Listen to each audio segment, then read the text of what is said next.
한 주간 미디어 브리핑입니다.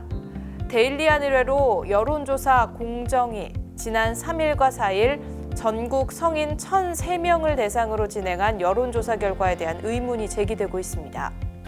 이재명 후보의 지지율이 한 주 만에 16%포인트나 폭락하는가 하면 여야 차기 대선 후보 적합도에서는 윤석열 후보가 1위를 기록한 것으로 나타났습니다.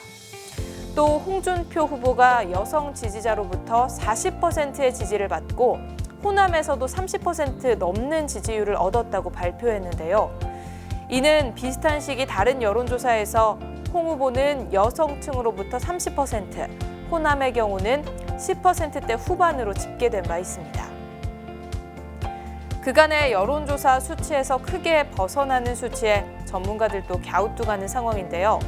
중앙선거 여론조사 심의위원회도 유심히 지켜보는 중인 것으로 확인됩니다.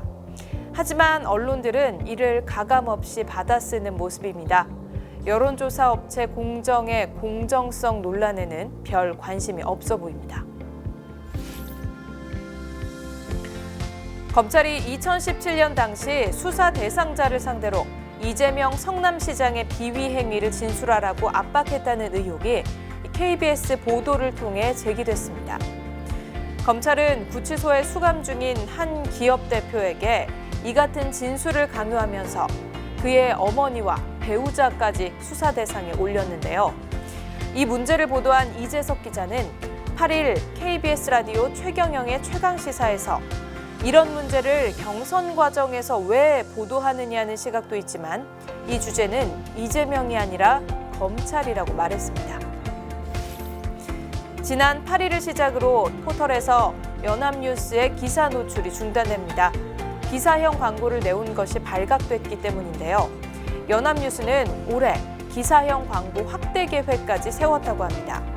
미디어스에 따르면 연합뉴스 업무계획서에서 홍보사업팀은 뉴스 정보, 보도자료 원문 배포, 사진 전송 등 홍보 대행 서비스 경쟁력을 강화하려 한다면서 신규 거래처 확보 등 영업활동을 강화하고 홍보 대행사와 협업을 해 코로나19 시대에 대처하기 위한 방안을 모색할 계획이라고 밝혔습니다.